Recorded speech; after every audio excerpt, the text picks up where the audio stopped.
కార్యకర్తలు ఖండించాలని, కార్యకర్తల సపోర్ట్ కావాలని కోరారు. మా అమ్మ ఇంటికి వచ్చి కన్నీళ్లు పెట్టిన రోజులున్నాయి సార్. ఇప్పటి వరకు నేను చెప్పలేదు, నేను ఇప్పుడు చెప్తున్నాను. అసహనంగా ఏంటి ఇన్ని పిటిషన్లు తీసారు. పిటిషన్లు ఎవరికి ఇవ్వాలి సార్? మరి ఇప్పుడు మంత్రి తీసుకుపోయి పిటిషన్లు ఎవరికి ఇవ్వాలి?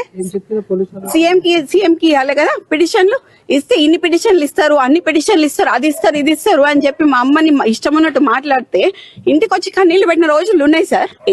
ఎక్కడున్నాం సార్? ఇప్పుడు మేము టీఆర్ఎస్ ఉన్నప్పుడు ప్రశాంతంగా ఉండే, టీఆర్ఎస్ ఉన్నప్పుడన్నా ప్రశాంతంగా ఉండే. మా గవర్నమెంట్ లో మాకు జరగటం ఏంటి సార్ ఇది?